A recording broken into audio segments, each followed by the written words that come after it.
네, 안녕하세요. 한국증권TV 고유경입니다. 네, 고유경의 스페셜리스트 시간이 또 돌아왔습니다. 오늘은요, 대신증권 리서치센터 투자전략팀 이경민 팀장님과 얘기 나눠볼 텐데요. 바로 만나볼게요.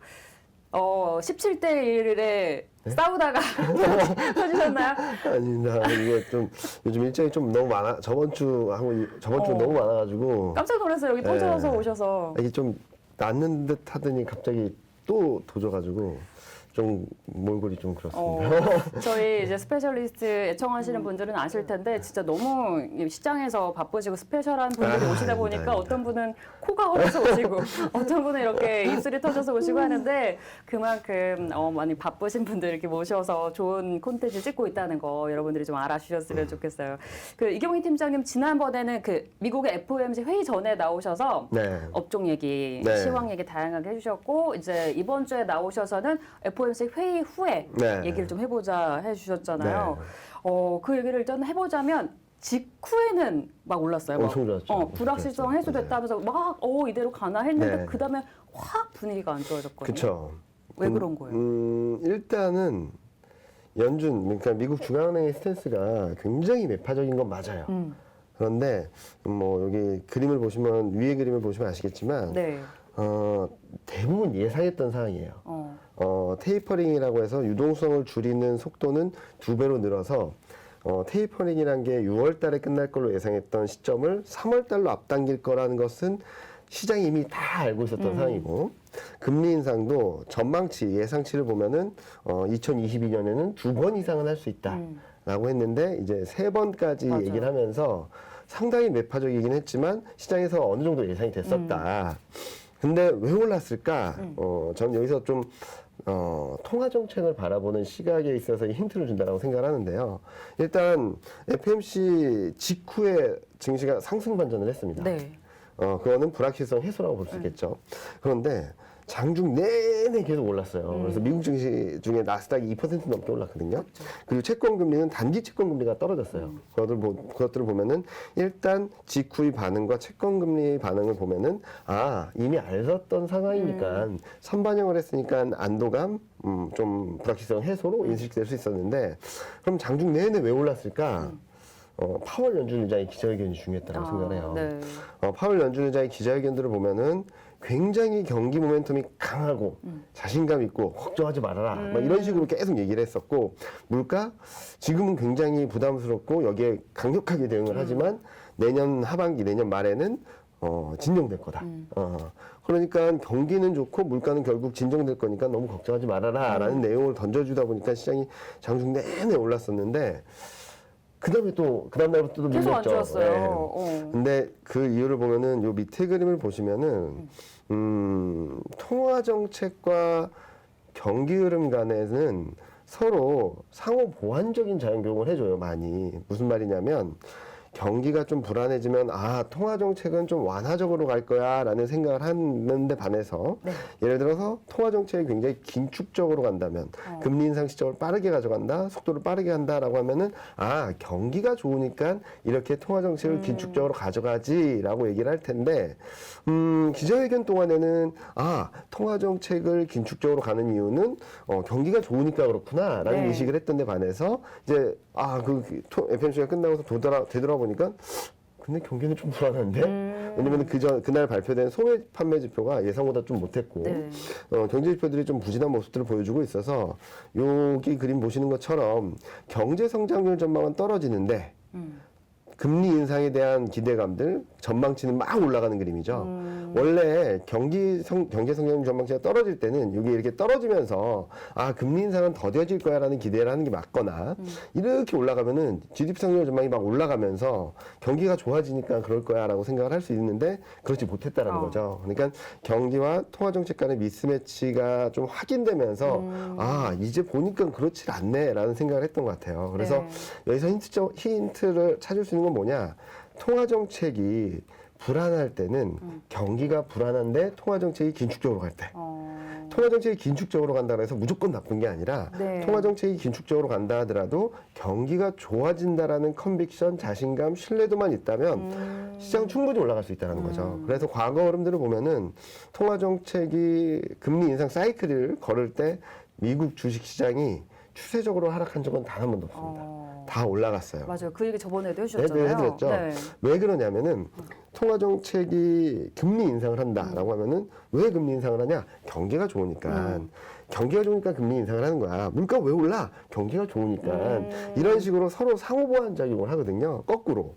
그렇기 때문에 지금 현재 시점에서는 좀 미스매치 구간이기 때문에 좀 조심해야 될 땐 맞지만 그렇다고 해서 무조건 미국 금리 인상이 된다고 해서 시장이 나빠지는 게 아니라 경기에 대한 판단, 전망, 자신감에 따라서 시장을 흘러갈 텐데 지금 경기가 나쁘다는 말씀을 드리는 건 아니거든요. 왜냐면은 내년 GDP 성장률도 굉장히 높아요. 2017년이 직전 고점, GDP 성장률만 놓고 본다면 직전 고점이긴 한데 그보다 높은 레벨이거든요. 근데 지금 문제는 뭐냐면은 네. 우리가 기대했던 것만큼 나올 수 있어? 진짜로 경기가 좋은 거야? 이만큼 나올 수 있어? 라는 자꾸 의구심을 갖는 거죠. 기대치에 미칠지에 대한 네. 의구심. 그런 의구심이 좀 계속되고 있다는 상황이라서 좀 불안한 요인인데 또 하나 내년에 좀 그래도 괜찮을 수 있다라고 생각하는 이유는 많은 분들이 금리 인상이 시작되면은 계속 금리를 올리는 거 아니야라고 걱정을 많이 하시잖아요. 요 그림을 한번 보시면 조금은 이해가 되실 것 같아요. 네. 중립금리라는 게 있어요. 지난번에 얘기해 주셨던. 중앙은행에서 길게 봤을 때 이 정도 수준은 적정한 기준금리 같아라고 제시하는 게 있는데 그게 현재는 2.5거든요. 근데 이게 떨어질 겁니다. 네. 왜냐면은 미국 중앙은행 연준 위원들이 전망하는 먼 미래까지 경제 성장률 전망치 평균이 1.6에서 2.2예요. 그러면은 경제 성장률보다 높은 기준금리는 좀 말이 안 되는 거거든요. 네. 그래서 이번에 연준에서 발표한 것들을 보면은 2022년에는 3번 금리 인상, 그러니까 6개월 동안 3번 금리 인상. 2023년에는 1년 동안 3번 금리 인상. 2024년에는 2번 금리 인상. 이게 무슨 말을 하느냐? 2022년에는 요 밑에 그림 보시는 것처럼 물가가 워낙 레벨이 높기 때문에 물가를 잡기 위해서 굉장히 세게 매파적으로 갈 텐데 그 다음 스텝은 2022년보다 좀 완만한 2024년은 23년보다 완만한 그런 통화정책을 가져갈 수 있다는 시그널을 던져줬다라고 생각을 해본다면 좀 금리 인상 사이클이 2023년에는 갑자기 빨라질 수는 있겠지만 그 다음에는 좀 점진적이다. 그리고 물가가 안정이 되면 어떤 생각을 할까요? 지금 물가 때문에 통화정책을 빨리 가져간다라고 하는데 금리 인상 시점을 빨리 가져간다고 네. 하는데 물가가 여기서 보시는 것처럼 내년 하반기, 내년 4분기, 2023년에는 2%대로 진입한다면 그래도 더 빨리 가져야 될까? 아니면은 경기가 좋아지는 거에 상응하는 속도에만 맞춰서 가도 되지 않을까라는 생각을 할 수 있어서 저는 아마도 네. 통화정책 속도에 대한 부담이 가장 큰 시점은 내년 1분기. 왜냐면은 물가가 4분기에 정점을 찍고 내년 1분기에 좀 둔화되긴 하지만 여전히 고점권이거든요. 그래서 그때가 아마도 통화정책에 대한 불안감들, 불확실성, 경기에 대한 불안감들까지도 정점을 찍고 물가도 안정이 되고 이제 통화정책이 병목 현상이 좀 풀리게 되면 좀 경기 회복에 대한 기대감들로 살다가 나갈 수 있는 네. 그런 국면으로 진입할 수 있어서 저는 단기적으로는 좀 흔들릴 수 있지만 좀 긴 호흡에서 바라본다면 통화정책이 더 타이트해지기보다는 조금씩 여유를 갖게 만들어준 그런 네. 통화정책이 아니었을까라는 생각을 하고 있습니다. 네, 그 많은 분들이 미국의 FOMC 회의 이후에 시장 왜 이래 종잡을 네. 수가 없어 네. 아니 이거 뭐 너무 답답해 이런 분들이 많이 계셨는데 그 FOMC 회의 이후에 나타났던 증시 변화에 대해서 왜 그런 움직임이 나타났는지 좀 들어봤던 것 같아요. 네. 그러면 이제 또 중국에서도 금리 인하를 했는데 맞아요. 이게 해석이 좀 오히려 악재로 받아들였어요? 네, 그날 어떻게 됐냐면은 이게 변수들이 있었긴 했지만 10시 반, 10시 50분부터 코스피가 수직 낙하를 해버렸거든요. 원달러율 수직 급등을 했고 많은 분들이 생각하시는 거는 금리 인하를 하면 좋고 금리 인상을 하면 나빠라고 생각을 많이 하시는데 네. 여기서도 마찬가지로 경기랑 같이 봐야 되는 거죠. 그만큼 안 좋으니까 네, 인하했다라고 그렇죠. 받아들인 네. 거죠. 금리 인상을 왜 하냐? 경기가 좋으니까. 그게 증명이 되면 좋은 거고요. 금리 인하를 왜 하냐? 경기가 나쁘니까.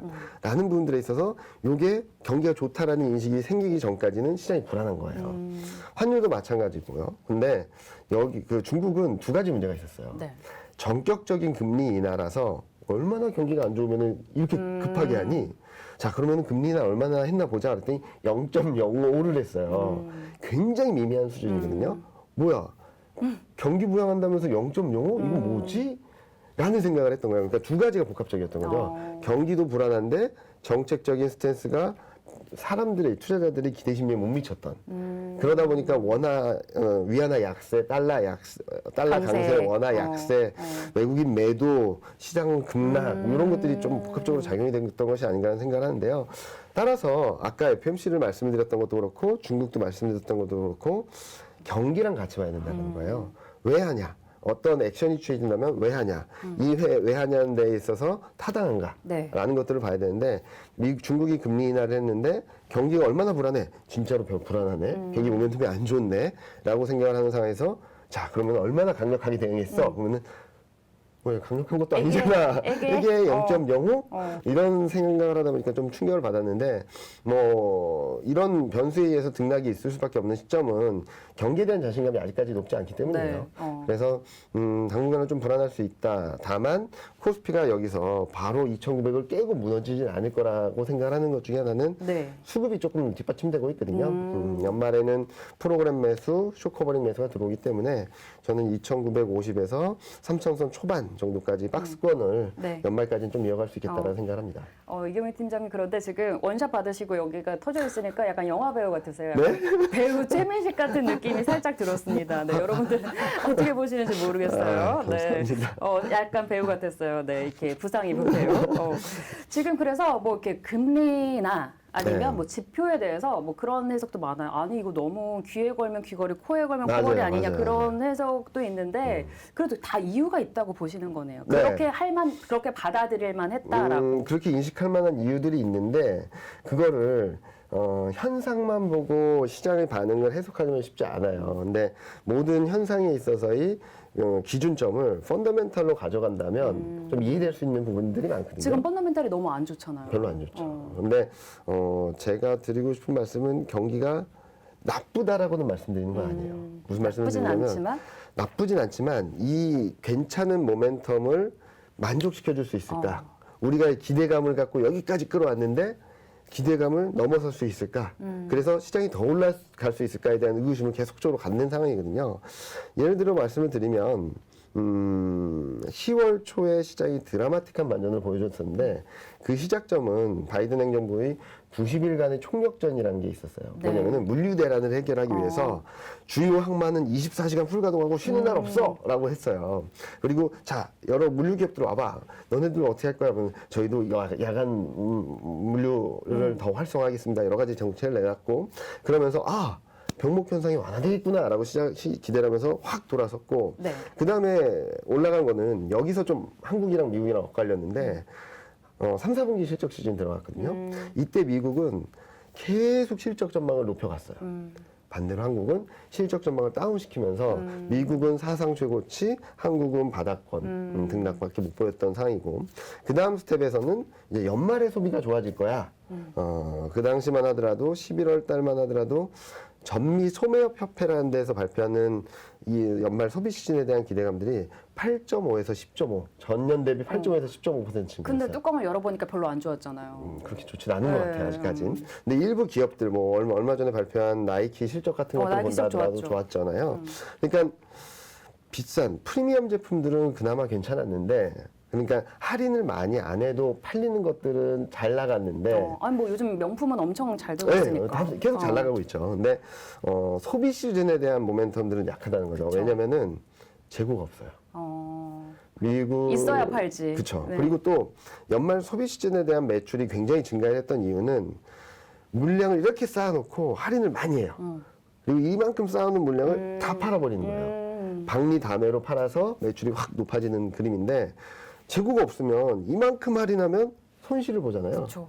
그러니까 할인율도 적고 재고가 물량도 소진되면 없고. 소진되면 팔 수가 없고 그래서 이번 블랙 프라이데이 전후 온라인 매출이 사상 처음으로 마이너스였어요. 역성장을 했어요. 네. 그래서 그런 기대감들을 만족시켜 줄 수 있을까에 대한 검증을 하는데 좀 그러긴 쉽지 않다라는 말씀을 드려서 기대랑 현실 그러니까 증시가 경기가 이렇게 좋아질 거야라는 기대를 해서 이렇게 올라갔어요. 네. 근데 알고 보니까 경기가 좋긴 한데 이 정도밖에 안 돼. 그러면은 시장은 조정받을 수밖에 없잖아요. 기대감에 이렇게 올라갔던 상황에서 야 이제 경기가 이렇게 더 좋아. 그러면 이렇게 가는 거잖아요. 그런 흐름으로 생각을 하신다면 경기 흐름에 대한 부분들이 경기가 나쁘다, 좋다, 모멘텀이 안 좋아진다 그런 것보다도 지금 현재 시점에서는 경기 모멘텀이 2021년보다 22년이 둔화되는 건 맞지만 이게 경기가 나쁘다라고 할 정도는 아닌 것 같아요. 근데 문제는 기대감에 올라왔는데 기대와 현실 간의 괴리를 어느 정도까지 인식을 할 수 있을까. 근데 제가 보기에는 기대감이 많이 반영됐다라고 생각을 본다면 현실을 바라봤을 때 조금이라도 못 미친다면 시장은 좀 출렁일 수밖에 없지 않을까라는 생각을 하는 거죠. 네, 그 기대에 미치는 게 아무래도 좀 중요합니다. 네. 또 기대 이상 좋았을 때는 또 증시는 그쵸. 환호할 증시가 굉장히 텐데. 좋죠. 그러면 일단은 뭐 금리 인상, 미국 금리 인상 기정사실이잖아요. 뭐 그래서 이제 총 8번까지 올릴 것으로 이제 내후년 맞죠? 내년 후년 그 다음까지. 2024년까지. 네. 그런데 그러면 이제 증시는 어떻게 해야 돼요? 뭐 버려야 돼요? 버릴 순 없잖아요. 그러니까 아까도 말씀드렸던 것처럼 경기 흐름들이 막 안 좋아진다라고 한다면 버리는 게 맞아요. 그쵸? 근데 안 좋을 건 아니다. 안 좋은 건 아니다. 그래서 그리고 아까 보여드렸던 그림에서 보시는 것처럼 2022년 통화 정책은 굉장히 빨라진다라고 볼 수 있겠지만 23년, 24년 지나면서 점차 완화된다, 더 느려진다. 그리고 물가가 진정된다. 라고 본다면 이제 중요한 거는 경기죠. 경기만 뒷받침되면 주식시장을 버릴 이유는 없다라고 보는 거죠. 다만 단기적으로는 앞서 말씀드렸던 것처럼 경기와 통화정책 간의 미스매치 구간, 여기에다가 기대감이 많이 올라온 데 따른 되돌림 과정, 이런 것들을 감안해서 보면은 내년 1분기 정도까지는 좀 조심하는 게 맞다라고 보는 거죠. 네, 계속 뭐 경기와 통화정책 미스매치 구간이다 이런 얘기를 해주셨는데 이게 좀 매치가 돼야 될 텐데 그렇다고 경기가 안 좋은 것도 아니고 좋은 것도 아니고 뭐 어느 정도예요? 뭐 좋지도 나쁘지도 않은? 먼저 요 그림을 한번 보여드릴게요. 네. 내년 GDP 성장률 위에 그림을 보시면은 미국 G10 선진국 GDP 성장률을 보면 올해 굉장히 좋아요. 어느 정도로 좋냐면 올해 4분기와 내년 1분기까지 보면은 신흥 아시아보다 좋아요. 역대 이런 적은 없었어요. 엄청난 성장을 했다는 거네요. 그렇죠. 왜냐면은 2020년에 너무 못했기 때문에 기저효과 때문에 들어오는데 내년을 본다 하더라도 GDP 성장률 레벨이 좀 떨어지긴 하지만 둔화되긴 하지만 3%대 중후반, 미국 같은 경우도 4%대, 한국 같은 경우도 3%대 초중반 정도까지 갈 수 있다는 거죠. 그렇게 본다면 2017년 GDP 성장률, 그러니까 직전 경기 고점일 때보다도 모멘텀은 좋다. 특히 주목할 부분은 여기에 빨간색이 신흥 아시아인데요. 네. 보시면은 제가 요 그림을 통해서라도 2022년 1분기는 좀 신흥 아시아가 좀 부진할 수 있지만 그 다음부터는 좋습니다라고 말씀드린 이유가 2021년 4분기, 2022년 1분기까지는 선진국 GDP 성장률이 굉장히 이례적으로 신흥 아시아보다 높아요. 네. 그러니까 선진국이 좀 우위를 보이고 신흥국이 좀 부진할 수밖에 없는데 2분기부터 흐름들은 G10, 그러니까 선진국 GDP 성장률은 둔화되는데 신흥 아시아 GDP 성장률은 올해 4분기를 저점으로 3.8, 4.5, 5.7. 그 다음에 5% 중후반을 유지하거든요. 네. 그러니까 역전이, 그러니까 다시 한번 신흥 아시아가 좋은 그림을 보여주면서 선진국과의 GDP 성장률 격차를 이렇게 벌려 나가는 그런 그림을 보여줄 수 있어서 아마 내년에는, 그러니까 단기적으로는 1, 4분기까지는 신흥 아시아가 좀 불안하지만 내년 전체를 봤을 때는 신흥 아시아를 봐야 되지 않을까라는 생각을 조심스럽게 하고 있죠. 네, 이제는 또 신흥 아시아 쪽도 이제 좋아질 것으로 다 같이 좋아지는 게 뭐 좋죠. 그러면 이제 뭐 글로벌 증시로 다시 또 눈을 돌려서 미국 증시의 이제 흔들림이 좀 예상이 되는 상황이잖아요. 네. 한국은 또 많이 떨어졌고, 뭐 미국이 뭐 그렇죠. 재채기하면 한국은 한국은 독감이다, 독감이 뭐 걸려야 이런 된다. 얘기도 하는데 어떨까요? 당분간은 그럴 수밖에 없을 것 같아요. 특히 한국 같은 경우는 반도체 사이클에 대한 영향력이 크기 때문에 반도체 이익 전망이라든지 이런 것들을 좀 체크해 보셔야 되는데 그런데 진짜 솔직히 말씀드리면 반도체가 이렇게 안 좋아지는 그림들이 이전에는 이렇게 안 좋아졌다가 2023년대에 이렇게 올라간다라고 생각을 했었는데 지금 이 올라갈 시점이 좀 빨라지고 있는 건 맞아요. 그렇긴 한데 아직까지는 불안하다. 다시 그림 한번 보여드리면 밑에 그림을 보시면은 이익 전망이거든요. 아까 보여드린 이 그림을 통해서 왜 9월 달에는 아니 10월 달에는 미국은 사상 최고치를 행진을 했는데 왜 코스피는 못했냐? 그 그림을 보실 수 있는 게 요 파란색이 미국의 이익 전망이고요. 요 회색이 한국의 이익 전망인데 정반대죠. 네. 미국은 올라가는데 한국은 떨어졌어요. 그래서 둘 간의 상대강도, 그러니까 이게 올라가면 한국이 좋은 거고 이게 떨어지면 미국이 더 나은 거예요. 한국이 못한 거고. 네. 보시면은 완전히 급전직하하잖아요. 작년 같은 경우는 계속 올라갔고 올해도 뭐 6월 달까지는 올라갔지만 7, 8월 지나면서 이게 꺾이면서 한국이 되게 부진한 모습들을 보여줘 왔거든요. 네. 이런 그림을 본다면은 요게 돌아서기 전까지는, 그리고 이익 전망이 이렇게 올라오기 전까지는 시장이 조금은 더 흔들릴 가능성은 열어놓고 봐야 되지 않을까라는 생각을 하고 있죠.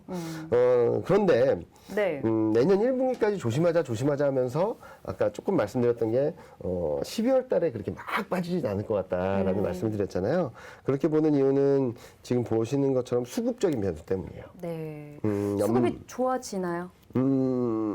좋아진다라고 나쁘지 않다? 말하기는 그게 계절성이에요. 12월 달에 매년 반복되었던 계절성이 있어요. 근데 반복되었던 계절성의 이유가 그냥 이땐 저렇고 저땐 그런 게 아니라 한국은 기업들은 그 결산이 다 12월에 몰려 있거든요. 대부분.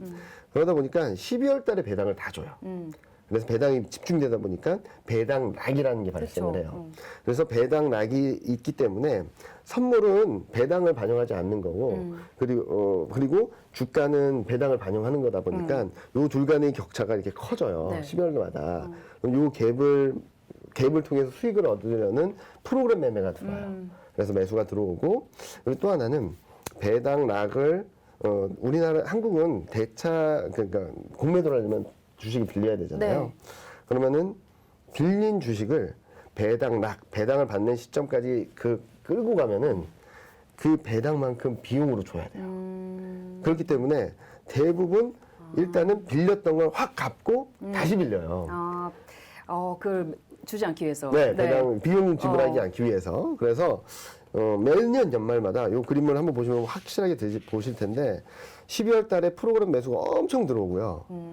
이게 확 한 번씩 계속 12월마다 계속 꺾여버리잖아요. 네. 이런 그림들을 보여주는 이유는 연말에 빌렸던 주식을 다시 갚아버리고 그런 그림이 나타나서 프로그램 매수, 쇼커버링 매수가 들어와서 코스피가 뭐 조금 악재만 있어도 출렁이긴 할 텐데 조금만 심리적으로만 안정을 찾고 수급이 조금만 안정을 찾아도 반등하는 힘도 아직까지 남아있다.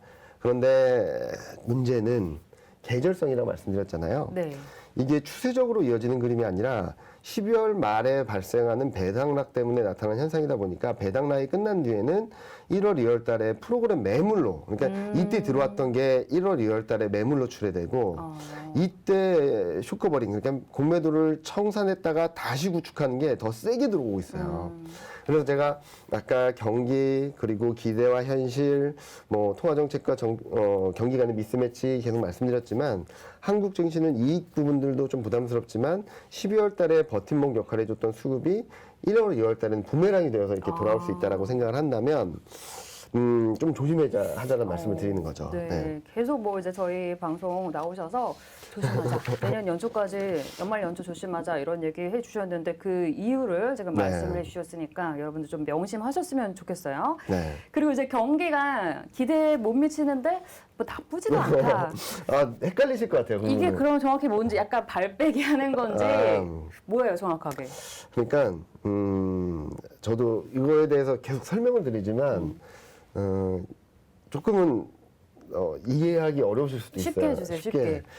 최대한 쉽게. 쉽게. 중이도 알아들을 수 있게.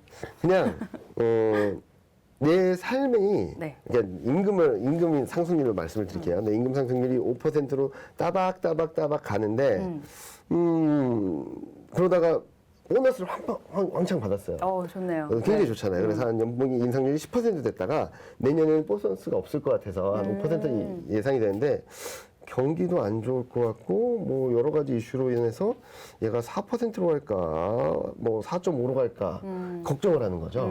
근데 그렇다고 해서 내 연봉이나 임금이 확 꺾이거나 떨어지는 건 아니잖아요.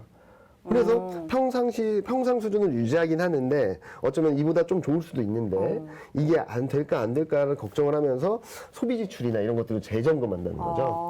그런 생각을 하는 거지.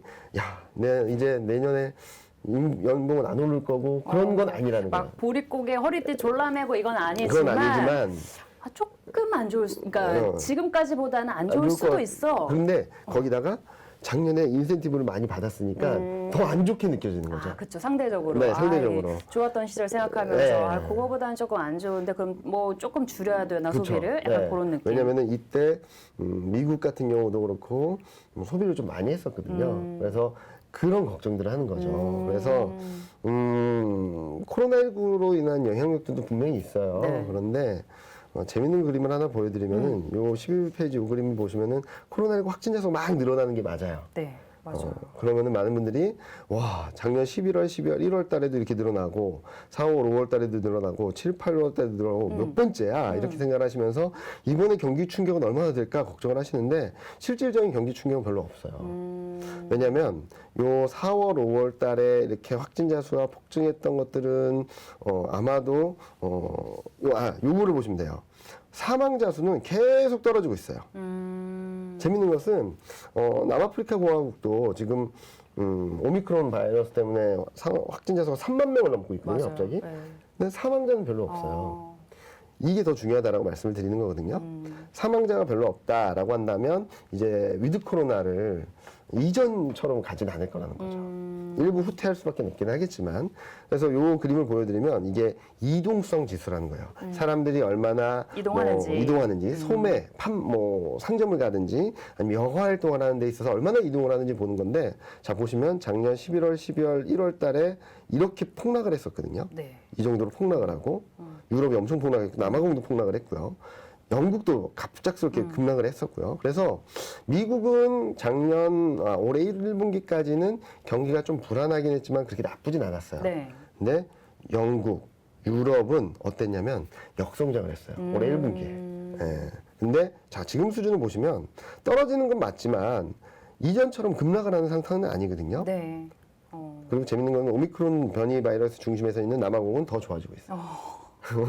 이런 그림들을 본다면 지금 현재 시점에서 경기에 대한 불안감들 그러니까 제가 자꾸 기대와 현실을 말씀을 드리는데 오미크론이 없을 거라고 생각했을 당시의 흐름보다 좀 슬로해지기 때문에 기대했던 것보다는 현실이 좀 못 미칠 수는 있겠지만 경기가 이때처럼 작년 11월, 12월, 올해 1월처럼 급격히 안 좋아지는 그림은 절대 아니라는 말씀을 계속적으로 반복드리는 거예요. 네. 자, 그럼 얼마나 경기가 좀 기대에 못 미칠 것인가라는 것들을 보면은 이게 아까 말씀드렸던 전미 소매업협회에서 발표하는 올해는 연말 소비 시즌에 얼마나 매출액이 증가할 것 같아요라고 말할 수 있었던 8.5에서 10.5% 증가율인데 이 레벨이 어느 정도 수준이냐면 20년 내 최대 증가율이었어요. 그런데 물가가 너무 올라서 GDP 성장률보다 물가 상승이 높아졌고요. 이 의미는 뭐냐면은 또 한 번 연봉을 예를 들어두면 네. 연봉이 5% 증가를 해요. 근데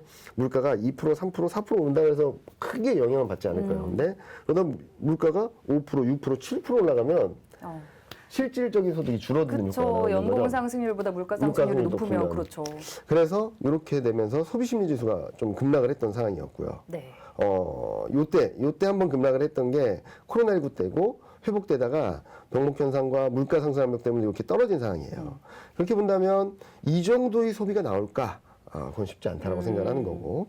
또 하나는 이것도 좀 어려운 말인데 병목 현상이라는 게 있어요. 네. 그러니까 물류가 제대로 돌질 않는 거예요. 네. 그래서 아까 서두에 말씀드렸던 것처럼 10월 초에 시장이 드라마틱한 반전을 보였던 거는 바이든 행정부가 이 물류 대란을 해결하겠다라고 하면서 왔는데 저는 그게 좀 쉽지 않다라고 생각을 했거든요. 왜냐면은 물류 대란이 일어난 이유는 사람이 없어요. 코로나 때문에. 네. 네. 코로나 때문에 고용이 회복되고는 있지만 그 회복 속도가 더디고 그런데 사람들은 재난지원금을 받으면서 이 물품, 저 물품 이것저것 다 사고 싶은 거예요. 소비는 하고 싶고. 네.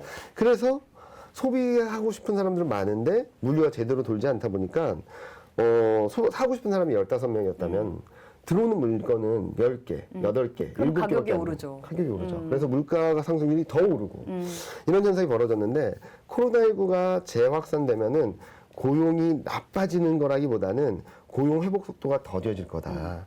요 빨간색으로 박스를 드린 부분들이 이전에 코로나19 재확산 국면이거든요. 네. 그때마다 고용 지표가 좀 부진했어요. 그런 그림이 나타나면 기대했던, 그러니까 물류 대란이 해결될 거야라는 기대했던 부분들이 좀 늦춰질 수밖에 없다라고 말씀을 드리는 부분이라서 앞서 말씀드렸던 소비, 물류 대란, 병목 현상 이런 것들이 기대했던 것보다는 좀 못 미칠 가능성을 열어놓고 봐야 되지 않을까라는 생각을 하는 부분입니다. 네, 그 병목 현상이 여전히 좀 진행이 되고 있는 건데 그러면 뭐 좀 자세하게 좀 들어볼 수 있을까요? 그림으로 보면 더 이해가 쉬울 네. 것 같아요. 네. 자, 그러면은 어느 정도 수준인지 요 그림을 보여드리면 요 밑에 그림이 항구에서 얼마나 많은 물량이 멈춰 있느냐. 그러니까 그런 거 보셨죠? 미국 항구에 들어가질 못하고 왜? 이걸 하역해 줄 사람이 없어서 들어가질 못하고 20째, 21째, 27일째, 34일째 항구에 서 있는 배들이 굉장히 많았어요. 근데 그거는 조금 풀렸어요. 그런데 LA항하고 롱비치항에서 24시간 물류를 풀가동하겠다. 쉬는 날도 없어! 라고 했는데 실질적으로 물류를 해결한 물량은 그렇게 늘지 않았어요. 네. 여기서 더 큰 문제는 그 항구에서 수입한 물량을 이렇게 내리는 거는 그래도 좀 한다고 치더라도 네. 이거를 그 미국 내에서 운송을 해서 갖다 줘야 되잖아요. 그렇죠. 이거는 계속 안 좋아요. 무슨 말이냐면 항만에서 어떻게든 내려서 컨테이너를 내리긴 하는데 이거를 싣고 소매업체라든지 백화점이라든지 이런 물류업체로 가는 그 운송량이 계속 떨어지고 있어요. 자, 그 결과 어떻게 됐냐면 재고율이 더 떨어졌어요. 이게 얼마나 심각한 수준이냐고 말씀드리면 판매가 10이 되면 100이 되면 재고는 8밖에 없는 거예요. 자, 그러면은 어느 정도 과거에는 어땠나? 코로나19 이전 수준에는 1.4였어요. 판매되는 거 대비 40% 정도 재고는 그냥 깔고 가는 거였어요. 네. 그래서 코로나19 충격으로 쫙 빠졌을 때가 1.2. 병목 현상이 심해지면서 쫙 떨어져서 1.05, 1.08. 너무 재고가 부족한 거예요. 그래서 뭐 느끼시겠지만 이전처럼 블랙 프라이데이가 뜨겁지 않았잖아요. 할인율이 크지 않으니까. 네. 그래서 재고가 없으니까 할인을 네. 많이 할 수가 없고. 없고. 그러니까 소비가 안 안 되고. 되고. 그래서 요 밑에 보시는 것처럼 추수감사절 이후 주말 그리고 월요일, 일요일 온라인 매출을 보면은 사상 처음으로 역성장을 해버렸거든요. 그렇게 되면 연말 소비 시즌에 대한 기대감들은 좀 약해질 수밖에 없지 않을까라는 생각을 하는 부분이고요. 자, 그러면은 자, 고용에 대해서 계속적으로 제가 말씀을 드렸던 부분 중에 하나가 네. 병목 현상이 좀 장기화될 수 있는 부분도 있지만 앞으로는 소비 쪽에도 조금 부정적인 영향을 줄 수 있어요. 왜냐면은 요 그림 위에를 보시면 그동안에는 재난지원금이나 이렇게 보조금을 받아서 엄청나게 소득이 늘었어요. 미국 사람들 보면은 그전에는 코로나19 이전이 45,000달러였다면 1인당 가처분 소득이 한때는 5만 달러를 넘어섰고 한때는 5만 5천 달러를 넘어섰어요. 네. 엄청난 일을 안 하는데도 지원금을 많이 줘서. 많이 줬죠. 그리고 일을 안 해도 실업수당을 좀 보조를 해주면서 나가서 일하는 것보다 실업수당을 청구를 하면은 돈을 더 많이 받는 경우도 있었어요. 누가 일하겠어요. 그죠. 네. 그런데 코로나19 상황이 재확산되고 그러면서 이 재정 지원이 끝나면은 고용이 원활해지면서 이런 소득이 일시적인 소득이 감소하는 구간에서 임금 소득이 들어와서 소득이 어느 정도 보존해줘야 되는데 지금 보시면 이게 확 꺾여버렸죠. 네. 여기 밑에 확 꺾여버렸어요. 그리고 돈이 많이 들어오니까 일단 저축을 해놓고 천천히 쓰자라고 했던 사람들도 이제 확 줄어서 이전 저축률 수준까지 떨어져 버렸어요. 네. 이런 상황에서 고용이 더디다? 코로나19 재확산으로 인해서 고용이 좀 더뎌진다? 그러면은 돈을 쓸 수 있는 여력이 더 안 좋아지는 거죠. 그래서 당분간은 뭐 1월, 2월 데이터를 좀 더 확인하자라는 말씀을 계속적으로 드리는 이유가 소비 여력이 약해지는 상황에서 고용이 더뎌지면 많은 분들이 기대했던 소비 모멘텀이 좀 약해질 수 있겠다. 그래서 저는 뭐 1월, 2월 달까지는 이런 데이터들이 안정이 되는지 아니면 우리가 생각했던 것보다 더 나쁜지 좋아지는지 이런 그림을 확인하고 대응하는 게 네. 맞지 않을까라는 생각을 하고 있죠. 네, 저렇게 데이터를 그림으로 딱 정리를 해놓고 보니까 이제 눈에 확 들어와서 지금 시청자분들한테도 네. 많이 좀 도움이 되셨을 것 같아요. 감사합니다. 현재 상황 다들 좀 파악을 하셨을 겁니다. 이렇게 말로만 듣는 것보다 보니까 좀 더 이해가 되죠. 네. 그럼 뭐 아직까지는 어려워요. 뭐 병목 현상도 그렇고 그쵸, 지표, 어려워요. 또 뭐 금리, 뭐 인플레 아직 어려운데 그러면 제일 중요한 거 우리 전략 어떻게 해야 돼요? 어려워요. 깊은 한숨이 나왔는데 그래도 네, 저희보다는 그렇죠. 덜 어려우실 테니까 덜 어렵진 않고요. 그러니까 똑같이 어려워요. 저희가 말씀드리는 데 있어서 그 전략을 수행하실 수 있는 분이 얼마나 될까라는 고민을 했어요. 무슨 말씀을 드리냐면 단기 트레이딩이라고 말씀을 드리곤 있지만 그거를 얼마나 잘 하실까에 대한 샀다 걱정. 팔았다를 잘해야 되는데 타이밍도 잘 맞춰야 되고. 네, 그러다가 저희가 생각하는 건 엇박자라고 가끔 얘기하는데 네. 따라가는 근데 그 확실하게 말씀드리는 거 있을 수 있는 거는 따라가면 절대 안 돼요. 지금. 따라가면 절대 안 됩니다. 길목 지키기라거나 네. 먼저 움직이거나 아니면은 그냥 가만히 있거나. 네, 아니면은 현금 비중을 확보하거나 반등할 때마다 현금 비중을 확보하거나. 그러니까 저희는 2년 1분기까지는 시장이 조금 더 내려갈 수 있다라고 생각을 하고 있어서 현금 확보 그러니까 큰 흐름에서의 내년 1분기까지 흐름들에 있어서 현금 확보가 필요하다는 말씀을 드리는데 짧게 보면은 아까 말씀드렸던 것처럼 2,950에서 3,000선 초반까지 박스권이 조금 더 이어질 수 있다고 생각을 하고 있어서 이때 짧게 매매는 가능하다. 라는 말씀을 드리지만 여기에 일을 잘 하시는 분들은 수익을 내실 수 있겠지만 네. 여기서 잘못하시면은 반토막 날 수 있죠. 짧게 거꾸로 대응하실 수도 있거든요. 네. 그래서 그런 것들은 좀 조심해서 대응하자는 말씀을 드리는데 일단은 업종을 말씀드리면 그림에서 좀 정리를 드리겠는데요. 지금 현재 시점에서 어떤 업종이 좋으니까 끌고 가세요라고 말씀드리기 어려워요. 네. 왜냐면 실적도 확인해야 되고 앞서 말씀드렸던 미국 소비도 확인해야 되고 한국 기업 이익도 확인해야 되고 코로나19 재확산으로 인한 현실 그냥 기대감이 올랐는데 현실이 어느 정도 수준인지도 확인해야 되고 확인해야 될 것이 너무 많다 보니까 얘가 좋습니다. 무조건 가십시오라고 말씀드리면 굉장히 어렵거든요. 네. 다만 단기 트레이딩이 가능한 업종. 그래서 지금 단기적으로는 소외주, 낙폭, 과대주만 보자라고 말씀드리고 있는 거예요. 그래서 낙폭, 과대주 중에서 4분기 실적 시점 기대가 좀 있는 에너지, 조선, 철강, 올해 내내 소외를 받았던 업종 중에서 금리가 좀 꺾이고 반도체 업황에 대한 기대감들이 조금씩 들어오는 제약바이오하고 반도체를 말씀을 드리는데 네. 얘네들을 들고 있으면 수익이 난다는 말씀이 절대 아니고 짧게. 얘네들을 대상으로 놓고 쭉 빠졌어요. 네. 그럼 좀 샀다가 팍 튀었어요. 그럼 팔고 또 다른 업종들이 또 이 업종이 올라온 동안 얘가 빠졌어요. 그럼 얘를 사고 튀면은 팔고 짧게 대응하자라는 말씀을 드리는 부분이고요. 그리고 오른쪽에 여기 조금 다르게 분류를 해드렸잖아요. 네. 다르게 분류해드린 것은 소외주의자, 낙폭, 과대주의인데 보니까 아이러니하게도 호텔 레저, 화장품, 소매유통 필수소비재, 위드 코로나 관련주들이죠. 네. 그래서 이 업종들은 짧게 대응하는 것도 있지만 내년 1분기까지 열어놓고 본다면 한번 기회가 올 것 같다.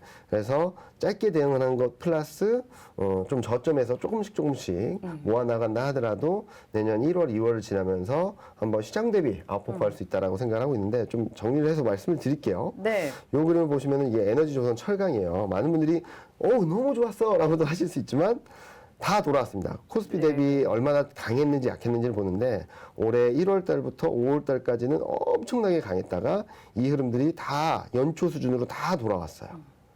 그래서 단기적인 가격 메리트가 있다라고 생각하는데 이익에 대한 눈높이도 조금씩 안정을 찾고 있죠. 네. 근데 문제는 내년 실적이에요. 2022년 실적이 올해 너무 좋다 보니까 이익이 줄어드는 걸로 전망이 되고 있어요.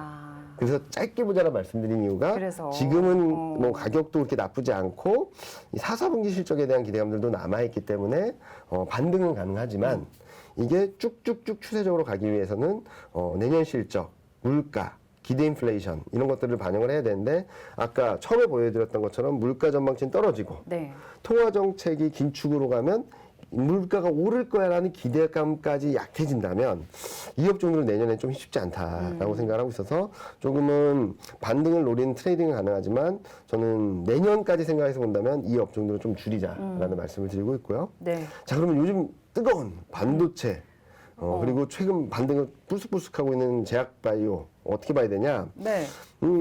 좋습니다. 단기적으로는 굉장히 좋아요. 금리도 좀 떨어지고 있고 반도체 가격도 4주 연속, 최근까지 반영하면 4주 연속 오르고 있고 반도체 업황에 대한 기대감들도 들어오고 있는데 문제는 요 그림인 것 같아요. 네. 반도체 사이클이 요 파란색이 가격이에요. 가격이 내년 말까지 떨어질 수 있다는 게 전망이 우위를 보이고 있어요. 네. 근데 많은 분들이 말씀하시는 건 2019년 케이스거든요. 2019년에도 야 4분기까지 떨어졌어. 근데 이때 주가 저점은 1월 달에 나왔어요. 약 1년 정도 시차가 있으면 자 내년 4분기까지 가격이 떨어지고 2023년 1분기부터 오른다고 한다면 올해 말이 저점 아니냐. 그럴 수도 있다라고 생각을 하고 있고 또 이게 점점 앞당겨지는 게 턴어라운드 하는 시점이 앞당겨진다면 그 시점도 빨라질 수 있겠죠. 네. 근데 문제는 요때 1분기 때 변화율 가격 증가를 보면 이때는 2019년 1분기 때 저점이 나왔어요. 그러니까 최악의 상황을 통과했어 라면서 저점이 나온 거예요. 요번에는 내년 1분기에 저점이 나올 것 같아요. 그래서 여기서 업황에 대한 개선 기대감들이 들어오기 때문에 엄청나게 빠질 것 같다는 말씀을 드리기보다는 지지력 테스트는 있을 수밖에 없다. 네. 그래서 지금 주가 수준에서 반도체 업종을 따라가기는 부담스럽다라는 말씀을 드리는 거고요. 네. 제약바이오는 이 그림을 보시면은 2022년 2분기, 3분기, 4분기 3개분기 연속 역성장이에요. 그래도 연초에는 좋을 것으로 지금 네, 조금 그러니까 예상이 되잖아요. 반등을 네. 기대한다라고 말씀을 드리고 있는데 내년 2, 3, 4분기 이 역성장이다라고 한다면 조금 조심해야 되는 게 맞고요. 그래서 저희는 섹터 차원에서 제약바이오는 추천드리지 않고 종목 대응은 가능하다라는 정도로 말씀을 드리고 있어요. 네. 그리고 앞서 말씀드렸던 위드 코로나 왜 사야 되냐? 이렇게 안 좋은데 코로나도 뭐 확진자 수도 이렇게 늘어나고 난리가 났는데 왜 사야 되냐? 요 그림 보여드릴게요. 아까 말씀드렸던 것처럼 아까는 글로벌 전체 유럽, 미국, 남아공을 보여드렸잖아요. 한국도 봉쇄 조치가 좀 강화되고는 있지만 이동성 지수는 이동성 지수가 좋아지고 있다. 네, 네. 버텨주고 있어요. 코로나19 이전 수준보다 10% 정도 증가한 상황을 유지하고 있어요. 거기다가 이렇게 된다면 올해 4분기, 내년 1분기까지 소비 모멘텀이 엄청 강하거든요. 이거를 살 수 있는 구간은 들어온다. 그렇게 본다면 코로나19 확진자 수가 폭증을 함에 따라서 주가를 조정받는 것은 비중 확대의 기회가 되지 않을까라는 생각을 하는 거고요. 네. 그런 부분들을 감안해 봤을 때 지금 현재 시점에서는 위드 코로나 관련주에 대한 관심이 조금은 더 필요한 시점이다. 그렇다고 해서 여기서 사면은 뭐 한 달 내에 급등을 하고 그런 건 아니겠지만 네. 그래서 저희도 저점 매수 변동성이 커질 때마다 조금씩 담아가는 전략 그런 것들을 계속적으로 강조드리고 있습니다. 저점 매수, 단기 트레이딩 전략, 그리고 또 이제 업종별로도 자세하게 좀 전략을 짚어봤고요. 그러면 이제 좀 중소형주 얘기를 해보고 싶은 네. 게 아까도 그 프로그램 매수 유입되면서 대형주에는 이제 우호적인 우호적인. 수급 환경이라고 네. 얘기를 했는데 중소형주는 따로 언급이 없었거든요. 중소형주는 그러니까 프로그램 매수나 쇼커버링 매수는 대부분 대형주에 좋은 환경이에요. 중소형주는 중소형주는 어떨까요? 12월 말까지 별로 안 좋을 것 같아요. 내년에는? 내년에는 뭐 초반은 되게 좋을 것 같아요. 그래서 이 그림을 보시면은 네. 매년 이게 2010년 이후 코스닥과 코스피 중형주와 대형주, 소형주와 대형주 그 상대 강도인데 보시면은 12월 달 들어서부터 쫙 빠져요. 이 의미는 뭐냐면은 코스피 대형주보다 코스닥과 중소형주가 안 좋아진다는 그림이에요. 그렇기 때문에 이게 쫙 빠졌다가 어떤 변화가 있느냐 배당락을 지나면서 확 튀어올라요. 요 그림은 여기서 보실 수 있어요. 아까는 말씀드렸던 건 대형주의 좀 우호적인 환경인데 매년 월 평균 순매수를 보면 12월 달에 대규모로 개인 투자자들의 매물이 출회되고 1월 달에 확 들어와요. 그래서 12월 달에 급락을 하고 1월 달에 확 튀는 그림들을 반복한다는 거거든요. 네. 그래서 지금 중소형주 비중이 많으신 분들은 조금 조심하자. 그러다가 배당락 전후로 아마 실적도 괜찮고 업황도 괜찮은데 수급 때문에 확 밀리는 종목들이 생길 거예요. 그때 담으시면 한 짧으면 10일, 길면 한 20일 정도 기간 동안 좀 높은 수익률, 반등 탄력을 보여줄 수 있기 때문에 코스닥과 중소형주는 1월 달을 노리고 12월 말에 한 공략 포인트를 한번 잡아보자라는 정도로 말씀을 드릴 수 있을 것 같아요. 다만 지금은 좀 조심하자. 이제 28일이 배당 날이거든요. 네. 그때 전까지 개인 투자자들 매물, 그러니까 대주주 요건 강화를 피하고 싶은 분들, 양도소득세 납부를 피하고 싶으신 분들, 그런 분들이 매물이 출회될 거라고 보는데 좀 굉장히 큰 규모로 투자를 하시는 분들한테 하고 이렇게 상담을 하다 보면은 그분들이 가장 싫어하는 거는 뭐 세금은 낼 수 있다고 생각하는데 대주주 리스트에 당신들의 이름이 들어가는 걸 되게 부담스러워 하시더라고요. 그런 수급 여건도 있으니까 그런 때는 조금 피했다가 그때 뭐 수급 때문에 출렁출렁할 때 좀 잡아가지고 단기 매매 5% 10% 급반등을 노릴 수 있는 전략도 가능하다라고 생각하고 있습니다. 네, 이렇게 중소형주 투자 전략도 들어봤습니다. 이경민 팀장께서는 일단 연말, 연초 계속 약세뷰를 얘기를 해주셨잖아요. 그러면서 근데 그렇다고 해서 시장이 부러지는 게 아니라 매수 기회가 올 거라고 매수 기회를 잘 노려보자고 계속 얘기를 주셨는데 그 기회가 언제 올 건지, 오기는 올 건지 언제 올까요? 좀 러프하게 말씀드리면 내년 상반기 중 좀 디테일하게 말씀드리면 내년 1분기 후반쯤, 1분기 후반, 2분기 초반쯤이 되지 않을까라는 생각을 하는데요. 제가 그렇게 생각하는 이유는 아까도 말씀드렸지만 가장 큰 핵심은 경기 방향성이나 경기에 대한 전망치 흐름들을 결정지을 수 있는 것은 또 하나는 병목 현상. 이 그림을 보여드리면 전에도 한번 말씀드렸던 것 같은데 간단히 다시 정리드리면 지금 물가 부담이 커지고 통화 정책이 긴축적으로 가고 하는 근본적인 원인들이 저는 병목 현상이 있다고 생각을 하거든요. 그 이전에는 코로나19가 있겠지만 그래서 병목 현상이 완화되면 물가도 진정되고 금리도 안정되고 통화 정책도 더 매파적으로 가지는 않을 거고 경기, 교육 회복 그리고 기업 이익 개선에 대한 기대감들이 높아질 거라고 생각을 하는데 자 그러면은 언제 병목 현상이 완화될까라고 본다면 코로나19 상황에 따라 좀 다를 수 있다. 네, 앞서 보여드렸던 것처럼 코로나19 재확산 국면에서는 고용이 더디게 흘러가고 더디게 개선되고 그리고 소비 심리도 아직까지 회복되기에 시간이 좀 필요하다라고 생각을 해본다면 코로나19가 진정되는 시점이 아마 병목 현상이 완화되고 소비 회복에 대한 기대감들이 들어올 수 있는 시점이라고 볼 수 있는데 그럼 언제 회복되냐? 코로나19가 언제 진정되냐? 이 예상이 되나요? 저도 예상하기 쉽지 않아요. 근데 전반적으로 작년 케이스도 올해 케이스도 그렇고 날이 좀 풀리면은 북반구 쪽은 좀 진정이 되더라고요. 그래서 이제 2월, 3월 지나면서 좀 풀릴 수 있다라는 점. 그리고 오미크론이 지금 이슈인데 오미크론을 반영한 업그레이드된 백신이 뭐 빨리 만든다고는 하는데 최대 100일 이내, 그러니까 3개월 정도 뒤 안에는 접종을 받을 수 있다고 하거든요. 그 시점이면 11월 26일 날 발생했다라고 본다면 3개월이면은 2월 말 3월 초예요. 그러면 이것도 날씨가 풀리면서 조금은 진정될 수 있는 그 시점이 좀 맞물리게 되고 그리고 이제 또 하나 변수는 동계올림픽이죠. 동계올림픽이 지나게 되면 이제 중국도 성장 쪽에 좀 드라이브를 걸 수 있다라고 생각하고 있어요. 그럼 중국이 공장을 잘 돌리면 글로벌 전체적인 체인, 글로벌 밸류 체인에 있어서 조금은 선순환되는 그림들을 만들어줄 수 있다라고 생각하고 있어서 야 그러면 왜 동계올림픽이 끝나야지 중국이 공장을 잘 돌릴까? 중국이 동계올림픽 동안에는 이제 파란 하늘을 보여주고 싶어 할 거예요.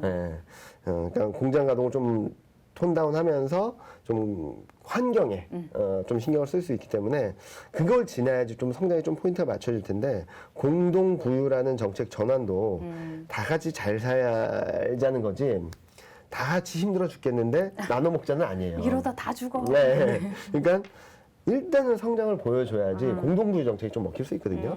그런 것들을 감안해 봤을 때 내년 1분기 정도가 될 수 있다고 생각을 하고 있어서 저희는 좀 레벨이 좀 더 떨어질 수 있지만 2700선이 깨지는 시점부터는 좀 매수 기회로 삼고 매수 포인트를 잡아가고 어떤 업종들을 매수할까를 봐야 되는데 그때는 아마 병목 현상이 완화되면 제일 수혜를 받을 수 있는 반도체 자동차 그리고 뭐 말씀 안 드려도 그냥 성장을 쭉쭉쭉 해나가고 있는 인터넷하고 2차 전지 이런 쪽들을 보자라는 말씀을 드리는데 여기에 대한 업종 설명은 지난 시간에 좀 자세히 말씀드렸으니까 다시 보기 참고 삼아 보셔도 좋을 것 같습니다.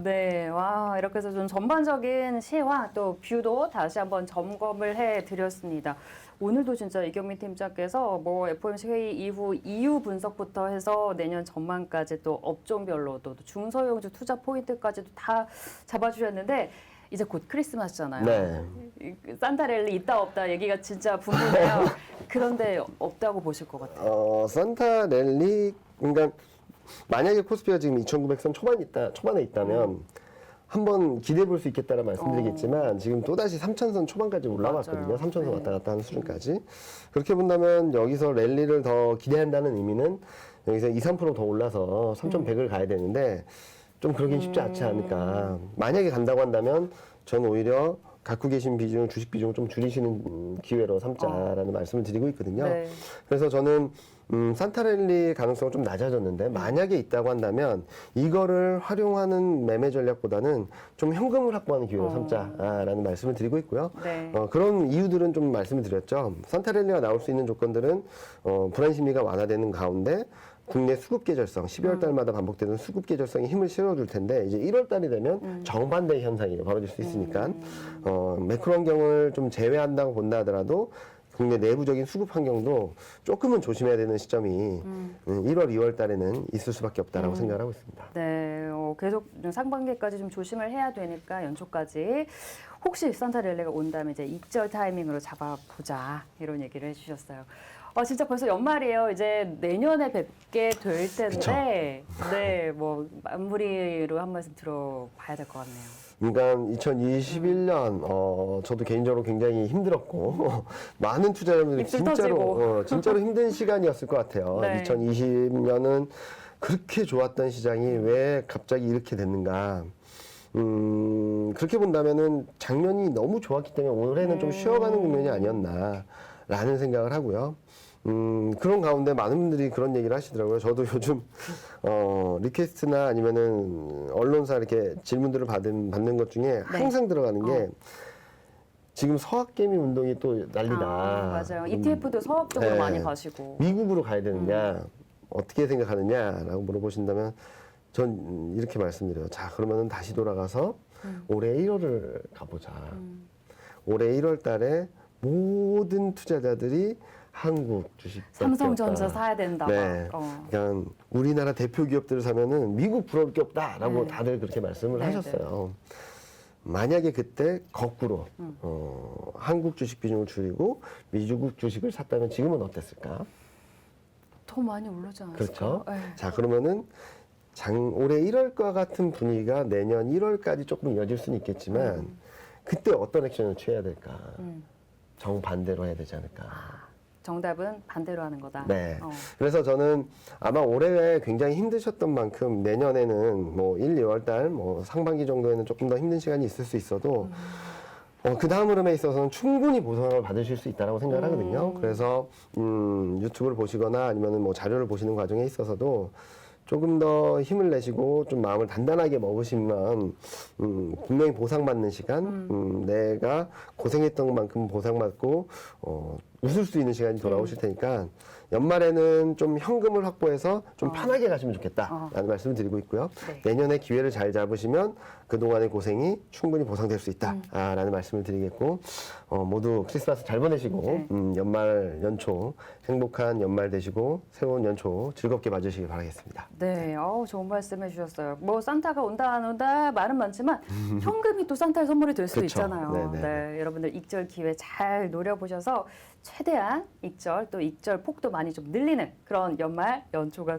되기를 바랍니다. 오늘 너무 또 좋은 말씀 많이 해주셨어요. 도움되는 말씀 많이 해주셨고 그래서 이제 매번 또 나오실 때마다 저희도 좀 더 친해지는 것 같고 네. 시청자분들도 점점 이제 익숙해지실 것 같고 앞으로 또 기대가 됩니다. 내년에도 기대해도 되죠? 네, 언제든지. 네, 말씀드리겠습니다. 알겠습니다. 든든하고요. 네, 이경민 팀장님과 함께했습니다. 내년에 뵙도록 할게요. 네, 같이 인사드리겠습니다. 네, 함께해 주신 여러분 감사합니다.